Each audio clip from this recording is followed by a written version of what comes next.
ಹೇಳ್ಕೊಳ್ಳಕ್ಕೊಂದೂರು ತಲೆ ಮ್ಯಾಲೆ ಒಂದ್ಸೂರು ಮಲಗಕ್ಕೆ ಭೂಮ್ತಾಯಿ ಮಂಚ. ಎಂಥ ಹಾಡಲ್ವಾ ಇದು, ಎಂಥ ಕ್ರಿಯೇಟಿವಿಟಿ ಅಲ್ವಾ ಇದು. ಅನ್ನೋ ಒಂದು ಸಿನಿಮಾ ಒಂದು ರೆವಲ್ಯೂಷನನ್ನೇ ಕ್ರಿಯೇಟ್ ಮಾಡಿಬಿಡ್ತು ಕನ್ನಡ ಸಿನಿಮಾ ಇಂಡಸ್ಟ್ರಿಯಲ್ಲಿ. ಆ ಥರ ರೆವಲ್ಯೂಷನ್ ಕ್ರಿಯೇಟ್ ಮಾಡಿರುವಂಥ ಸಾಕಷ್ಟು ಸಿನಿಮಾಗಳಿವೆ. ಫಾರ್ ಎಕ್ಸಾಂಪಲ್ ಪ್ರೇಮಲೋಕ ಇರಬಹುದು, ಸಿನಿಮಾ ಇರಬಹುದು. ಒಂದಾದ್ರೂ ಒಂದು ನಂತರ ಕನ್ನಡದ ಎಲ್ಲ ಪ್ರೇಕ್ಷಕರಿಗೂ ರಸದೌತಣವನ್ನು ಬಡಿಸಿರುವಂಥ ಈ ಸಿನಿಮಾಗಳು. ಯಾಕೆ ಈ ವಿಷಯ ಹೇಳ್ತಾ ಇದ್ದೀನಿ ಅಂದರೆ, ಸಿನಿಮಾ ಅಷ್ಟು ಹಿಟ್ ಆದಂತಹ ಒಂದು ಸಿನಿಮಾ ಮತ್ತೆ ಈ ವಾರ ಬಿಡುಗಡೆ ಆಗ್ತಾ ಇದೆ. ಆ ವಿಷಯದ ಬಗ್ಗೆ ಮತ್ತೆ ಮಾಡೋಣ. ರಿಯಲ್ ಮರ್ಕೆರ ಸಹಯೋಗದೊಂದಿಗೆ FMCಯ ಕಾಕಾ ಜೊತೆ ಈ ವಾರದ ಸಿನಿಮಾ ಕಾರ್ಯಕ್ರಮಕ್ಕೆ ನಿಮ್ಗೆಲ್ರಿಗೂ ಸ್ವಾಗತ. FMC presents movie preview with ಕಾಕಾ ಇನ್ ಅಸೋಸಿಯೇಷನ್ ವಿತ್ ರಿಯಲ್ ಮರ್ಕೆರ ಕಾರ್ಯಕ್ರಮಕ್ಕೆ ಮತ್ತೊಮ್ಮೆ ನಿಮ್ಗೆಲ್ರಿಗೂ ಸ್ವಾಗತ. ಬನ್ನಿ, ಈ ವಾರ ಯಾವ್ಯಾವ ಸಿನಿಮಾಗಳು ತೆರೆ ಕಾಣ್ತಾ ಇದ್ದೀವಿ ಅನ್ನೋ ವಿಷಯವನ್ನು ನೋಡೋದಾದ್ರೆ, ಈ ವಾರ ಅಂದ್ರೆ ಮೇ 28 ಹಾಗೂ 29 ಎರಡು ದಿನಗಳು ಕೂಡ ಹಲವಾರು ಸಿನಿಮಾಗಳು ತೆರೆ ಕಾಣ್ತಾ ಇದ್ದಾವೆ. ಬನ್ನಿ ಒಂದೊಂದಾಗಿ ನೋಡೋದಾದ್ರೆ, ನೋಡಿ, ಕನ್ನಡದಲ್ಲಿ 3 ಸಿನಿಮಾಗಳು +1 ಅಂದ್ರೆ ರಿಲೀಸ್ ಆಗ್ತಾ ಇರುವಂತ ಸಿನಿಮಾ. ಹಿಂದಿಯಲ್ಲಿ 10, ತೆಲುಗುನಲ್ಲಿ 5, ತಮಿಳಲ್ಲಿ 4, ಮಲಯಾಳಂನಲ್ಲಿ 4, ಇಂಗ್ಲಿಷಲ್ಲಿ 3, ಒಟ್ಟು 29 ಸಿನಿಮಾಗಳು ಈ ವಾರ ಅಂದ್ರೆ ಮೇ 28, 29ಕ್ಕೆ ತೆರೆ ಕಾಣ್ತಾ ಇದ್ದಾವೆ. ಒಂದೊಂದಾಗಿ ನೋಡೋದಾದ್ರೆ, ಮೊದಲನೇದಾಗಿ ಗಜೇಂದ್ರ ಕೇರ್ ಆಫ್ ದೊಡ್ಡರಸಿನ ಕೆರೆ ಅಂತ. ಗಜೇಂದ್ರ ಕೇರ್ ಆಫ್ ದೊಡ್ಡರಸಿನ ಕೆರೆ ಅಂತ. ದೊಡ್ಡರಸಿನ ಕೆರೆ ಅಂದ್ರೆ ಯಾವ ಊರು ನಿಮ್ಗೆಲ್ರಿಗೂ ಏನಾದ್ರೂ ಒಂಚೂರು ಹೊಳಿಬೋದಾ ಅಂತ. ಅಂಬರೀಷ್ ಅವರ, ನಮ್ಮ ರೆಬಲ್ ಸ್ಟಾರ್ ಅಂಬರೀಷ್ ಅವರ ಹುಟ್ಟೂರು ಈ ದೊಡ್ಡರಸಿನ ಕೆರೆ. ಅದರ ಮೇಲೆ ಒಂದು ಸಿನಿಮಾವನ್ನು ಮಾಡಿದ್ದಾರೆ. ಏನಿದು ಅಂತ ನೋಡೋದಾದ್ರೆ, ನೋಡಿ, ಇದೊಂದು ಹಳ್ಳಿಯ ಪ್ರೇಮ ಕಥೆ, ಸಂಸ್ಕೃತಿ, ಭಾವನೆಗಳ ಹಾಗೂ ನೈಜ ಬದುಕಿನ ಚಿತ್ರಣವನ್ನ ತೆರೆದಿಡುವಂತ ಸಿನಿಮಾ. ಹಳ್ಳಿಯಲ್ಲಿ ನಿಮ್ಗೆಲ್ಲರಿಗೂ ಗೊತ್ತಿರೋ ಹಾಗೆ ಊರುಗೌಡ ಅಂತ ಒಬ್ಬ ಇರ್ತಾನೆ. ಆ ಒಂದೇ ದರ್ಬಾರು. ಹಳ್ಳಿ ಮುಗ್ಧ ಜನರಿಗೆ ಬಡ್ಡಿಗೆ ಸಾಲ ಕೊಟ್ಟು ಅವರು ವಾಪಸ್ ಕೊಡದೇ ಇರುವಾಗ ಅವರ ಆಸ್ತಿಯನ್ನ ವಶಪಡಿಸಿಕೊಳ್ಳುವಂತಹ ಈ ಊರುಗೌಡ, ಆತನ ಮಗ ಕೂಡ ಒಬ್ಬ ರೌಡಿ. ಊರ ಹೆಣ್ಮಕ್ಳಿಗೆ ತೊಂದರೆ ಕೊಡೋದೇ ಅವನ ಕೆಲಸ. ಗೌಡನ ಮಗಳು ಕೂಡ ಬಜಾರಿ ಅಂದ ತಕ್ಷಣ ನಮ್ಗೆ ಸಂಪತ್ತಿಗೆ ಸವಾಲ್ನ ಮಂಜುಳಾ ನೆನಪಾಗ್ತಾರೆ ಅಲ್ವಾ. ಈ ದರ್ಬಾರ್ಗೆ ಕಡಿವಾಣ ಹಾಕೋದಕ್ಕೆ ಅಂತ ಸಿಟಿಗೆ ಓದ್ಲು ಹೋಗಿದ್ದ ಅದೇ ಊರಿನ ಒಬ್ಬ ಹುಡುಗ ವಾಪಸ್ ಬರ್ತಾರೆ. ಮುಂದೇನಾಯ್ತು? ತುಂಬಾ ಇಂಟ್ರೆಸ್ಟಿಂಗ್ ಆಗಿದೆ. ನೀವು ಸಿನಿಮಾನೇ ನೋಡಬೇಕು. ಎಲ್ಲಿ? ಸಿನಿಮಾ ಮಂದಿರದಲ್ಲಿ. ಕಳೆದ 20-30 ವರ್ಷಗಳಿಂದಲೂ ಕೂಡ ರೆಬಲ್ ಸ್ಟಾರ್ ಅಂಬರೀಷ್ ಅವರ ಅಪ್ಪಟ ಅಭಿಮಾನಿ ಸುಬ್ರಹ್ಮಣ್ಯ, ಅಂದ್ರೆ ಅಂಬಿ ಸುಬ್ಬಣ್ಣ ಅಂತಾನೆ ಅವರನ್ನ ಕರೀತಾರೆ, ಅವರು ಕಮಲಮ್ಮ ಕಂಬೈನ್ಸ್ ಮೂಲಕ ಕಥೆ, ಚಿತ್ರಕಥೆ ಬರೆದು ಬಂಡವಾಳ ಹಾಕಿ ನಿರ್ದೇಶನ ಮಾಡಿ ಮಗ ಅಭಿಷೇಕ್ ಸುಬ್ಬಣ್ಣ ಅವರನ್ನ ನಾಯಕನಾಗಿಸುವ ಮೂಲಕ ಚಿತ್ರರಂಗಕ್ಕೆ ಪರಿಚಯಿಸ್ತಾ ಇದ್ದಾರೆ. ದೊಡ್ಡರಸಿನ ಕೆರೆ ಅಂದ್ರೆ ನಾನು ಆವಾಗಲೇ ಹೇಳಿದೆ, ರೆಬಲ್ ಸ್ಟಾರ್ ಅಂಬರೀಷ್ ಅವರ ಹುಟ್ಟೂರು. ಈ ಸಿನಿಮಾ ಕೂಡ ಆ ಊರಲ್ಲೇ ಚಿತ್ರೀಕರಣ ಆಗಿದೆ. ಸಂಗೀತವನ್ನ ಮನೋರಾವ್, ಛಾಯಾಗ್ರಹಣವನ್ನ ರಾಹುಲ್ ಶೇಖರ್, ತಾರಾಗಣದಲ್ಲಿ ಅಭಿಷೇಕ್ ಸುಬ್ಬಣ್ಣ, ವೇದ, ನಿರೀಕ್ಷಾ, ವಿನಯಾ ಸುಬ್ಬಣ್ಣ, ತಿಮ್ಮರಾಜು, ಶ್ರೀ ಭೈರವಿ ಅಮ್ಮ, ಸಂತೋಷ್, ಬಿಗ್ ಬಾಸ್ ಸ್ಪರ್ಧಿ ಗೋಲ್ಡ್ ಸುರೇಶ್, ಮಹದೇವು, ಕೋಟೆ ನರಸಿಂಹ, ಶಿವಣ್ಣ, ಅನಂತು, ರಾಜೇಶ್ ಅನಿಲ್, ಮಂಜುಳಾ, ಕುಮಾರ್, ಲತಾ ಶೇಖರ್, ತ್ರಿಷಾ, ರುದ್ರೇಗೌಡ, ಪರಮಶಿವ ಇವರೆಲ್ಲರೂ ಕೂಡ ಅಭಿನಯಿಸಿದ್ದಾರೆ. ನಾವು ಕೂಡ ಈ ಸಿನಿಮಾಗೆ ಬೆಸ್ಟ್ ಆಫ್ ಲಕ್ ಹೇಳ್ತೀವಿ. ನೀವು ಕೂಡ ಈ ಸಿನಿಮಾ ಮಂದಿರಕ್ಕೆ ಹೋಗಿ ನೋಡಿ ಅಂತ ನಾನು ವಿನಂತಿಸಿಕೊಳ್ತೇನೆ. ಇನ್ನು ಮುಂದಿನ ಸಿನಿಮಾ ಮೃತ್ಯು ದೇವತೆ ಅಂತ. ಏನಪ್ಪ ಇದು ಮೃತ್ಯು ದೇವತೆ ಅಂತ ಅನ್ಕೊಂಡ್ರ? ಏನಿಲ್ಲ, ಇದೊಂದು ಅಸಹಾಯಕ ಹೆಣ್ಣೊಬ್ಳು ಸಮಾಜದ ಕ್ರೌರ್ಯದ ವಿರುದ್ಧ ಸಿಡಿದೆದ್ದ ರೋಚಕ ಕತೆ. ಎಷ್ಟೇ ಬುದ್ಧಿವಂತರಾದ್ರೂ, ಎಷ್ಟೇ ಓದ್ಕೊಂಡಿದ್ದವರು, ಹೆಣ್ಮಕ್ಳು ಕೆಲವೊಮ್ಮೆ ತಮಗೆ ಗೊತ್ತಿಲ್ದಂಗೆ ಯಾವುದೋ ಬಲೆಗೆ ಬೀಳ್ತಾರೆ. ಅದರ ಬಗ್ಗೆ ಎಚ್ಚರಿಸುವ ಸಿನಿಮಾನೇ ಇದು. ಸರಸ್ವತಿ ವರ್ಷಿತಾ ಪ್ರೊಡಕ್ಷನ್ ಬ್ಯಾನರ್ ನಡಿಯಲ್ಲಿ ಈ ಸಿನಿಮಾವನ್ನ ನವೀನ್ ಮಹಾದೇವ ಅವರು ನಿರ್ಮಾಣ ಮಾಡಿ ಆಕ್ಷನ್ ಕಟ್ ಹೇಳಿ ಪ್ರಮುಖ ಪಾತ್ರದಲ್ಲಿ ಕಾಣಿಸ್ಕೊಂಡಿದ್ದಾರೆ. ಸಹಾರಾ ಎಂಬ ಮಹಿಳಾ ಪ್ರಧಾನ ಸಿನಿಮಾದಲ್ಲಿ ನಟಿಸಿದ್ದ ಸಾರಿಕಾ ರಾವ್ ಈ ಸಿನಿಮಾದ ನಾಯಕಿಯಾಗಿದ್ದು, ಹಿರಿಯ ನಟಿ ವಿನಯಾ ಪ್ರಸಾದ್ ಪ್ರಮುಖ ಪಾತ್ರದಲ್ಲಿದ್ದಾರೆ. ಮಲೆ ಮಹದೇಶ್ವರ ಬೆಟ್ಟದ ತಪ್ಪಲಿನಲ್ಲಿ ಈ ಸಿನಿಮಾ ಚಿತ್ರೀಕರಣ ಆಗಿದೆ.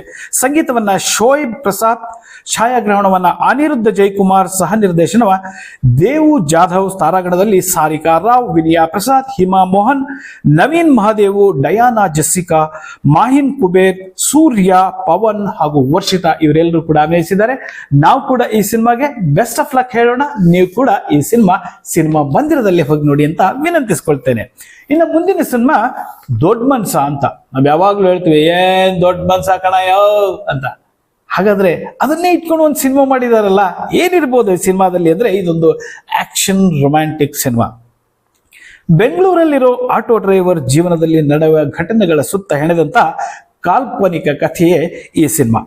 ನಟನಾಗೋ ಕನಸು ಕಾಣುತ್ತಿರುವ ಹಳ್ಳಿ ಹುಡುಗ ಬೆಂಗಳೂರಿಗೆ ಬಂದು ತನ್ನ ಗೆಳೆಯನ ಜೊತೆ ಸೇರಿ ಆಟೋ ಚಾಲಕನಾಗಿ ಕೆಲಸ ಮಾಡ್ತಾನೆ. ನಟಿಯೊಬ್ಬಳ ಪರಿಚಯವಾಗಿ ಹಾಂಗೂ ಹಿಂಗೂ ಒಂದು ಸಿನಿಮಾಗೆ ನಾಯಕನಾಗಿ ಆಯ್ಕೆ ಆಗ್ತಾನೆ. ಆಮೇಲೆ ಏನಾಯ್ತು, ಆತ ಮಾಡಿದ ಸಿನಿಮಾ ಬಿಡುಗಡೆ ಆಯ್ತಾ, ಏನೇನು ಕಷ್ಟಪಟ್ಟರು ನೀವು ಸಿನಿಮಾನೇ ನೋಡಬೇಕು. ಆರ್ ಶರತ್ ಕೃಷ್ಣ ಅವರು ಬಂಡವಾಳ ಹಾಕಿ ನಿರ್ದೇಶನ ಮಾಡಿ ಪ್ರಮುಖ ಪಾತ್ರದಲ್ಲಿ ಅಭಿನಯಿಸಿದ್ದಾರೆ. ಕವಿತಾ ಮಂಜುನಾಥ್ ನಿರ್ಮಾಣದಲ್ಲಿ ಸಹಕಾರಿಯಾಗಿದ್ದಾರೆ. ಅಹಮದಾಬಾದ್ ಹಾಗೂ ಬೆಂಗಳೂರಿನಲ್ಲಿ ಈ ಸಿನಿಮಾದ ಚಿತ್ರೀಕರಣ ಮಾಡಲಾಗಿದೆ. ಸಂಗೀತವನ್ನ ಶ್ರೀಧರ್ ಕಶ್ಯಪ್ ಹಾಗೂ ಪೌಲ್ ಅಲೆಕ್ಸ್, ಛಾಯಾಗ್ರಹಣವನ್ನ ಆನಂದ್ ಇಳೆಯರಾಜ, ಸಂಕಲನವನ್ನ ವೇದಿಕ್ ವೇರ್, ತಾರಾಗಣದಲ್ಲಿ ಆರ್ ಶರತ್ ಕೃಷ್ಣ, ರೇಷ್ಮಾ ಲಿಂಗರಾಜಪ್ಪ, ಹುಲಿ ಕಾರ್ತಿಕ್, ಬಾಲ್ ರಾಜವಾಡಿ ಹಾಗೂ ಶಿಲ್ಪಾ ಶಿವಕುಮಾರ್ ಇವರೆಲ್ಲರೂ ಕೂಡ ಅಭಿನಯಿಸಿದ್ದಾರೆ. ನಾವು ಕೂಡ ಈ ಸಿನಿಮಾಗೆ ಬೆಸ್ಟ್ ಆಫ್ ಲಕ್ ಹೇಳೋಣ. ನೀವು ಕೂಡ ಈ ಸಿನಿಮಾ ಮಂದಿರಕ್ಕೆ ಹೋಗಿ ನೋಡಬೇಕು ಅಂತ ವಿನಂತಿಸ್ಕೊಳ್ತೀನಿ. ಇನ್ನೊಂದು ಸಿನಿಮಾ ಉಪೇಂದ್ರ ಅವರ ಹೆಚ್ಚು ಸದ್ದು ಮಾಡಿ ಹೆಚ್ಚು ಜನರನ್ನ ಆಕರ್ಷಿಸಿದ್ದು ಅನ್ನುವಂತ ಒಂದು ಸಿನಿಮಾ. ಬುದ್ಧಿವಂತರಿಗೆ ಮಾತ್ರ ಅಂತ ಒಂದು ಟ್ಯಾಗ್ ಲೈನ್ ಕೂಡ ಇಟ್ಟಿದ್ರು. ತುಂಬಾ ಚರ್ಚೆಗೆ ಒಳಗಾಗಿತ್ತು.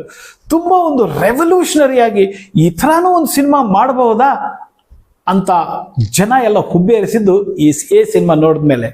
ಈ ಸಿನಿಮಾ ಒಂದ್ಸಾರಿ ನೋಡಿದವ್ರಿಗೆ ಅರ್ಥ ಆಗದೆ ಇರೋರು ಮತ್ತೆ ಹೋಗಿ ನೋಡಿ ಅರ್ಥ ಮಾಡ್ಕೊಂಡಿರೋದಾರೆ. ಸಂಕಲನ ಇರ್ಬೋದು, ಒಂದು ಡೈರೆಕ್ಷನ್ ಇರ್ಬೋದು, ಹಾಡುಗಳಿರ್ಬೋದು, ಎಲ್ಲವೂ ಕೂಡ ಸೂಪರ್. ಆ ಸಿನಿಮಾ ಈ ಬಾರಿ ಮತ್ತೆ ಮೇ 28ಕ್ಕೆ ತೆರೆ ಕಾಣ್ತಾ ಇದೆ. ಒಂದೇ ಒಂದು ಥಿಯೇಟರ್ ಅಲ್ಲಿ ಇದೆ, ತ್ರಿವೇಣಿ ಅನ್ನೋ ಥಿಯೇಟರ್ ಅಲ್ಲಿ. ಆ ಸಿನಿಮಾದ ಬಗ್ಗೆ ಇಂಟ್ರೆಸ್ಟ್ ಇರೋರು ಖಂಡಿತ ಹೋಗಿ ನೋಡಿ. ಒಂದು ಕಾಲದಲ್ಲಿ ಆ ಸಿನಿಮಾ ತುಂಬಾ ಹಿಟ್ ಆಗಿತ್ತು, ಜನರ ಮನಸ್ಸನ್ನ ಗಳಿಸಿತ್ತು.